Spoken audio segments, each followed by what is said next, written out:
Welcome to bQuest Connect, a forum for discussing important and relevant topics related to aging, end of life, and death. But first, a few introductions. My name is Kelly Baird, and I am the co-founder and COO of bQuest. What is bQuest, you might want to know? bQuest is a curated collective of local vetted professionals across 5 categories: legal, finance, aging care, funeral, and after loss. And it exists to guide and support families along the journey as they navigate the realities of caregiving, of end-of-life decisions, and loss. We've created this platform specifically to connect humans back to humans as they navigate very difficult and hard to manage times. We intentionally created a community of professionals that are far-reaching. They're incredibly talented. They're the best of the best, and they really support the families as they care for their loved ones as they age. You'll have an opportunity to meet 2 of these amazing professionals here today. So let's talk about the topic we're here to discuss. As most of you know, March is the month of women. March 8th was International Women's Day, and really the whole month is dedicated to celebrating the historical and everyday achievements of women. We should get more than 1 month, but we'll take the month. Along that vein, we wanted to explore and really celebrate the vital role females play in caregiving and how to better support them. To do that, we have 2 bQuest professionals to introduce.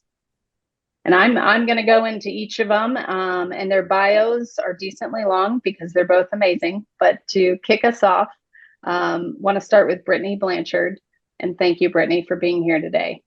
Brittney Blanchard is the owner of Extended Family Home Care. She is an efficient physician assistant originally from Southern California. While in pursuit of a bachelor's degree in biological sciences from the University of Colorado, Denver, in 2009, Brittney started her journey with seniors as a caregiver for Extended Family Home Care. After several years of caregiving for the agency, she pursued a master's degree in physician assistant studies from the University of Southern California and quickly returned to Colorado to serve the Denver community, providing primary medical care. Brittney now calls Colorado home, welcome back, and has not missed a Broncos game since she has settled in. She's been providing both medical and non-medical care to our community for over 15 years. Serving the aging has always been a passion for her and really drove her to pursue acquiring Extended Family Home Care in 2021, which she is currently doing and living on its legacy. Thank you again, Brittney, for being here. Thanks for having me. Yeah. Marianne Wertz, owner of Marianne Wertz Counseling. She's a graduate from Regis University in 2016 with a Master's of Arts degree in mental health counseling. Marianne Wertz is a licensed professional counselor practicing in Denver, Colorado. She enjoys working with individual adult clients dealing with grief and loss, anxiety, and life transitions. She's caring, compassionate, authentic therapist who deeply believes in the power of the human spirit and self-compassion. Thank you, Marianne, for being here. So enough about all of us. We want to get started and really dig into this important topic. And first, to really be able to celebrate all of the amazing women, we do need to take a look at some stats and trends in the US surrounding female caregivers. I love this portrait and more than that, the saying. It really speaks to the business bQuest is setting out trying to impact, as well as I would say what all of us as humans are dealing with. So there are 4 kinds of people in the world: those who have been caregivers, those who are currently caregivers, those who will be caregivers, and those that need a caregiver. We all will not escape at some point being a caregiver for a loved one. I'm currently living this. I'm helping my 71-year-old dad support his 98-year-old mom. So my grandma, who my mom and dad moved into their own home in Colorado Springs about a year ago, before unfortunately my mom being diagnosed with a really fast moving blood cancer that took her life within 3 months. So now, trying to navigate from afar my dad in this new transition, being the primary caregiver for his mom, which is difficult in and of itself. And then, not that males can't be good caregivers, but it does tend to fall on the female. So some of those more poignant female caregiver based stats, you'll see 58% of caregivers are between the ages of 25 and 64. And as we all know, these are really prime years when people are raising their own family and now having to care for a parent, a grandparent, even spouses sometimes. It's really where we get the term sandwich generation.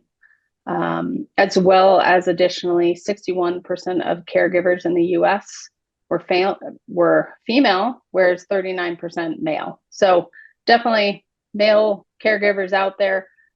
Just it tends to be a higher percentage of women being the caregivers. Of the employed caregivers, females 18% were more likely than their male counterparts at 11% to really have to cut back their working hours to provide the caregiving services. And the next point doesn't just apply to female caregivers, but it's pretty shocking when you think about, on average, caregivers spend 23.7 hours a week providing care. That's equivalent to a part-time unpaid job, while a lot are, balancing jobs on top of that, as well as raising a family. So not for the faint of heart, but does really bring up this topic, and just what burden exists out there.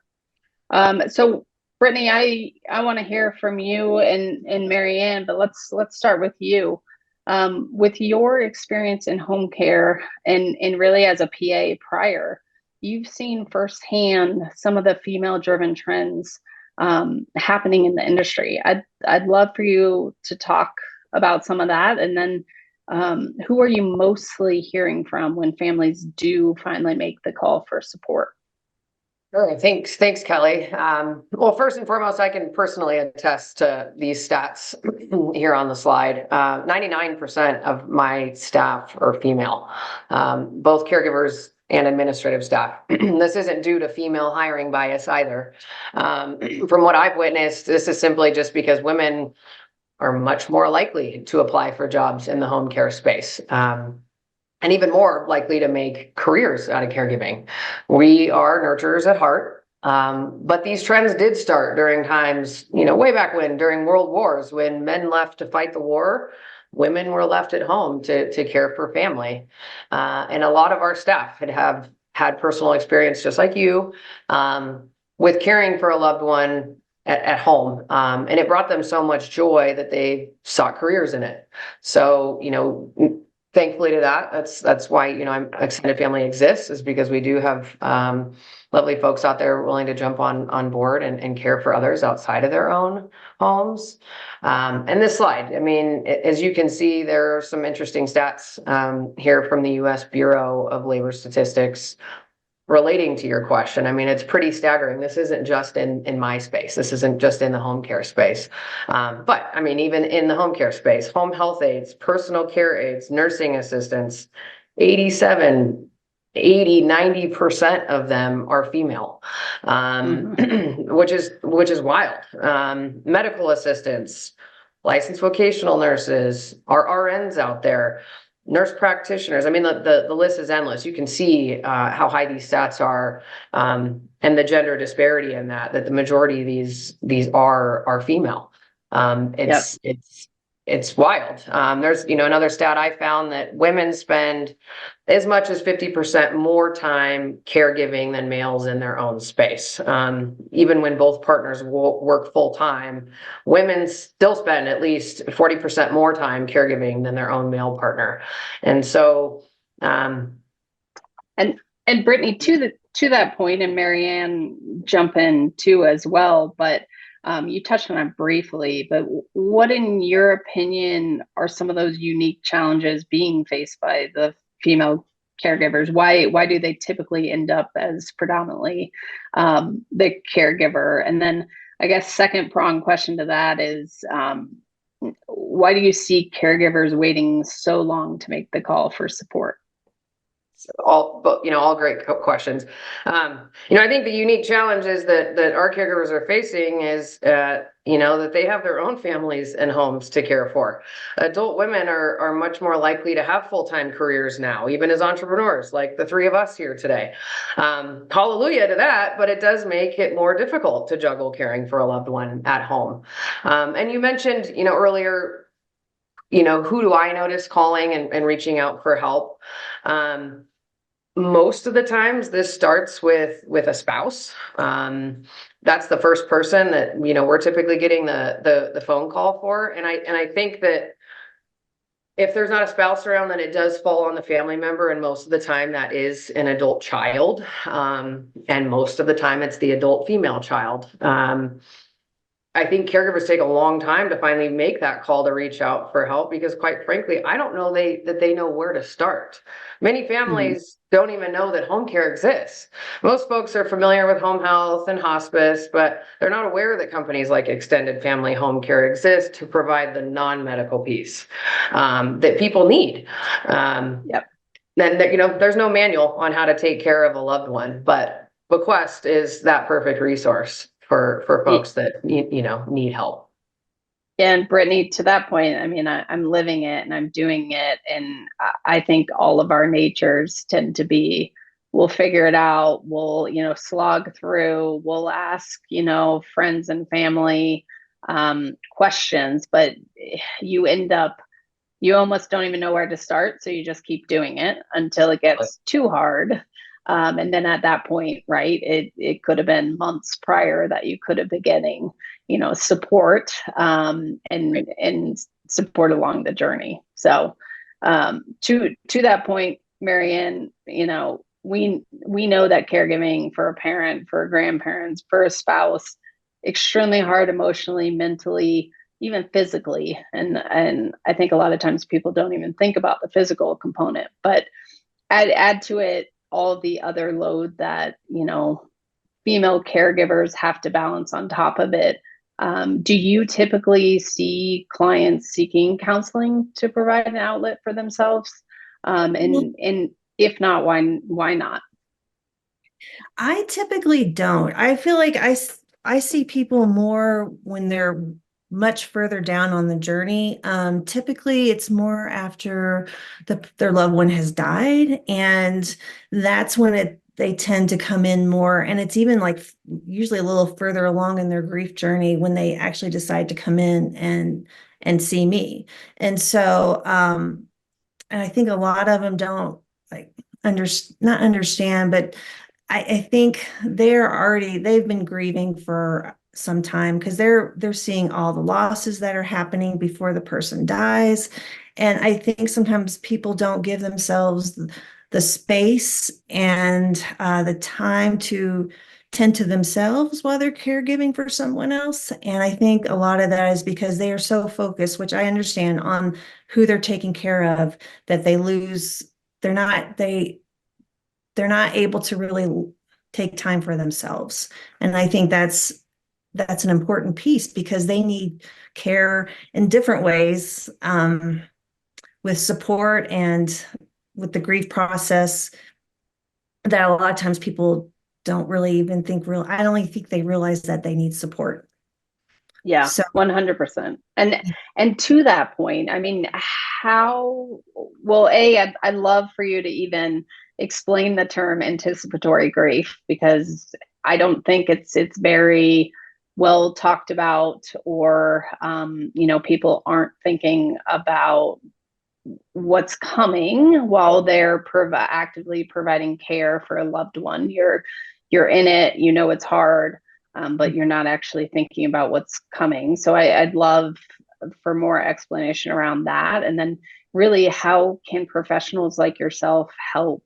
I say female caregivers, but really all caregivers recognize and address what some of the grief they're feeling is associated with those caregiving responsibilities. Absolutely.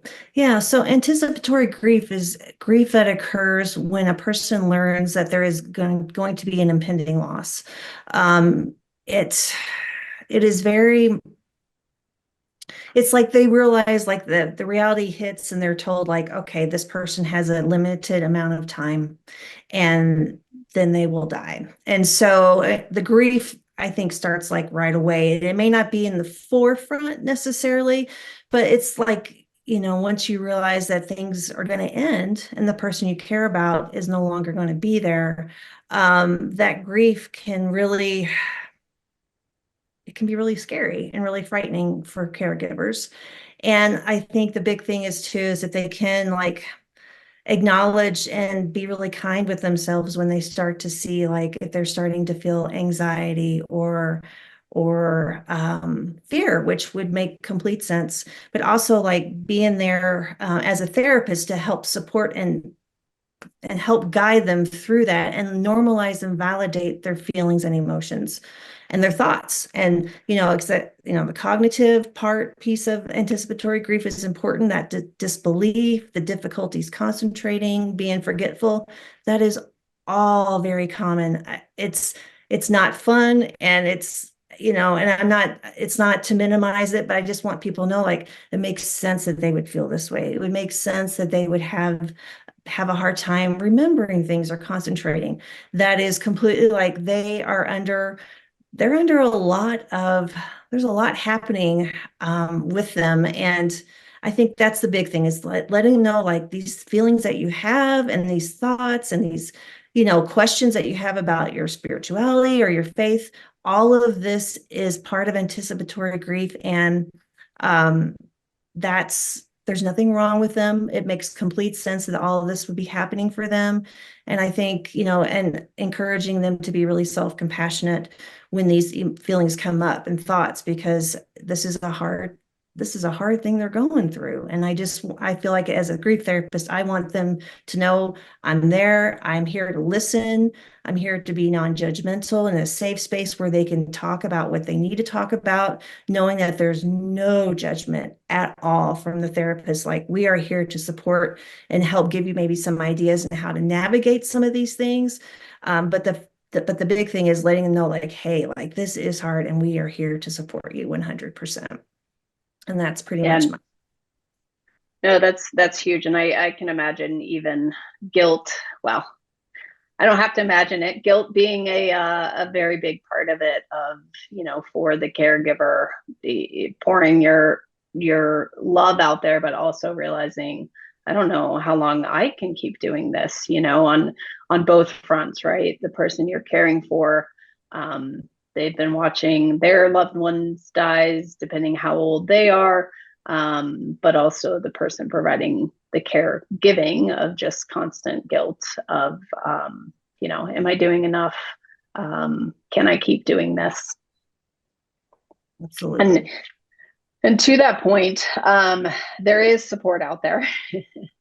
But to Brittney's earlier point, I think a lot of Americans, and not even Americans, but all over the world, don't know there's this, subset of the industry that really exists to support prior to even some of the medical needs. So, Brittney, I'd love for you to go into a little more detail about some of the ways that home care, your company specifically, is relieving the pressure for caregivers, especially a lot of the female caregivers who oftentimes are juggling their kids, their career, etc.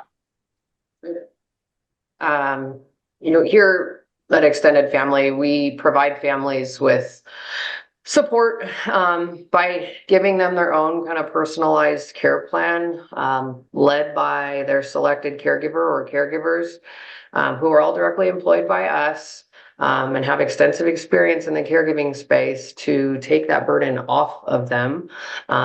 We can significantly reduce the burden on families and specifically females in several ways, but this slide kind of reflects a few of those ways. We can be there to get the shopping done, prepare and serve meals, tidy up the home, ensure laundry is clean and put away.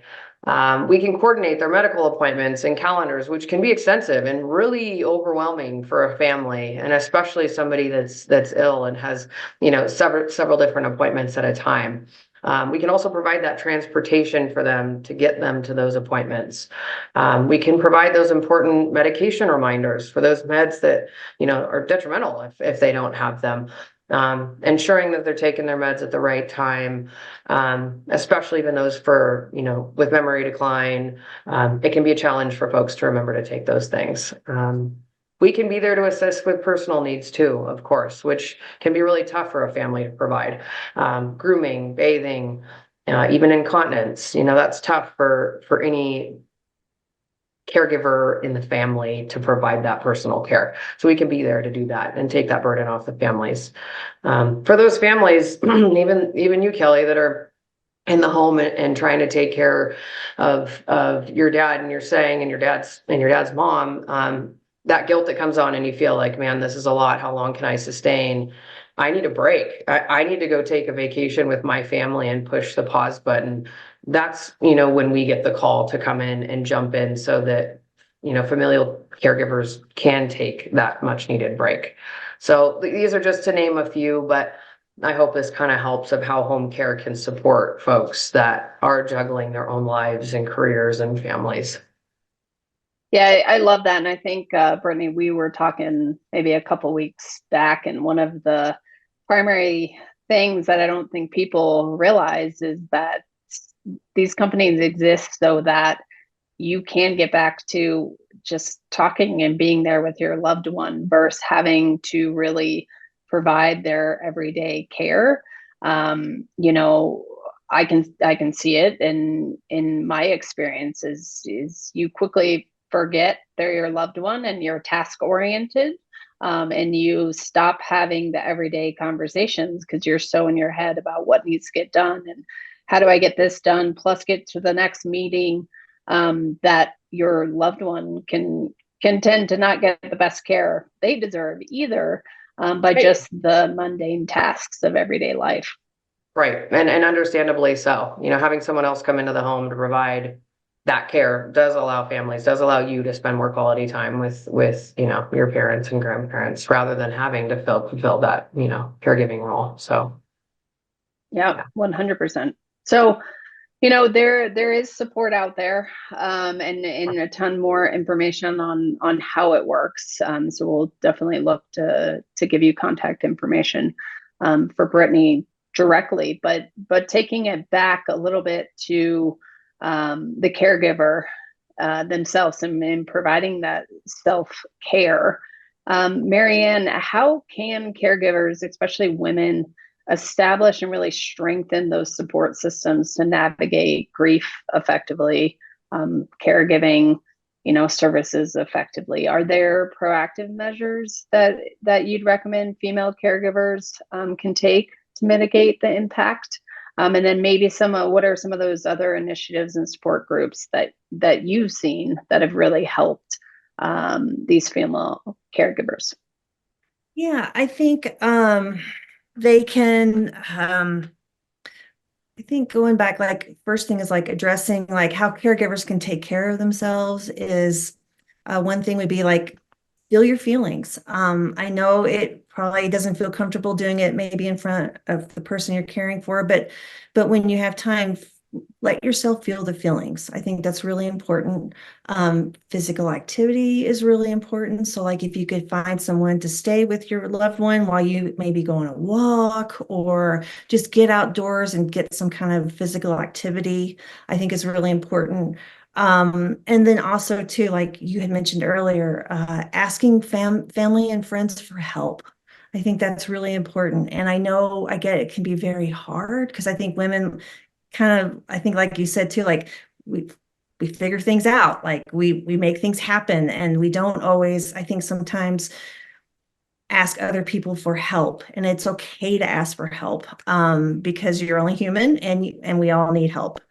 I think support systems are really helpful if you can connect with other caregivers, female caregivers that are experiencing the same, caring for their loved one and all these different, getting together to talk about similar like struggles, different struggles, but having that connection with other people, I think is really important. There's two support systems that I found that seem to be, and actually three. With the family caregiver, they have great information on their website about how connecting with other caregivers, and then also ideas for how you can care for yourself. And then the same thing with the caregiver action network, helping you connect with others. They have a toolbox of things that you can read about and help get some guidance on navigating this. And then, of course, the final one is the bQuest. Great support. You can find a lot of information there, a lot of great therapists. And so I think those are the three that I have found. And they can also connect you to these other organizations too. They have places on their website that can connect you to other places. So I think they're really helpful. And I think the more we talk about it, and especially like with the home healthcare, the more we talk about this and have this out in the open, I think the better society would be in general, because grief and death and caregiving, this is also important to being a human being, and we need to help each other and be open about what this is all about. So that's where I believe. I love that. And Brittney, maybe put you on a spot a little bit, and we'll wrap up just based on timing, but just based on all your experience and what you see, what would you like to see happening differently for better support out there for female caregivers? I know Marianne really touched on normalizing it and validating it and allowing people to really, talk about it and call a spade a spade. Right. I'd love to get your thoughts. I mean, I think first and foremost, and I, kind of touched on this earlier, I think educating women out there on the resources that they do have. I think bQuest is the prime example of that. This is going to be such a wonderful platform for people that are in these positions and are so beyond overwhelmed in taking care of their own family members. It would be nice, to narrow the gap of the gender disparity in the home care space. The stats we covered today they're staggering. From the perspective of a home care business owner myself, employing female caregivers that are also caregivers at home, it'd be nice to see these women have more support on the child care front, relieving them of some of that responsibility so that their male counterparts, they can focus on their careers and personal lives as well. It's tough to witness our caregivers who are mostly female struggle with that balance. And they're overwhelmed all of the time. And last week we had 2 snow days back to back in a row. And these moms at home who knew they needed to get to work were suddenly faced with children stuck at home. And what do we do? And how to balance that. So it'd be really nice to see more support and education out there for them in that regard, for sure. No, I love that. And I think for the Colorado, it was 2 snow days followed by spring break right after. So you want to talk about taxing the sandwich generation, that'll do it. Yes. But in different webinar, but definitely just even what the industry has seen in terms of providing female caregiver support on a child care side, and where the industry has gone relative to where the industry needs to go in support for women providing this caregiving for the aging population. There's a significant gap there, and we're seeing the impact of that daily. So just some final thoughts for me. Don't wait for the support. There is a tribe out there. I think it's been hard to find who is your tribe. Trying to make that a bit more streamlined and easier, and really getting to professionals that they're experts. They're great at what they do, and we need to get humans back to humans. The cliche saying, but put the oxygen mask on yourself first. The only way to continue to help care for others. And then from me, and I'm sure Brittney and you, Mary Ann, it's really thank yourself, thank your fellow caregiver. You're the true heroes of the world. So thank you guys for tuning in. I want to make sure to thank you, Brittney, thank you, Mary Ann, for your time. And really, here is some contact information. Obviously the slides will be up there. You can directly reach out to Mary Ann or Brittney, as well as can find more vetted professionals at bQuest.com across some of the other categories that really do touch this entire journey of navigating aging care, end of life decisions, and loss. So thank you guys. Thanks for being here, and go enjoy the Colorado sunshine.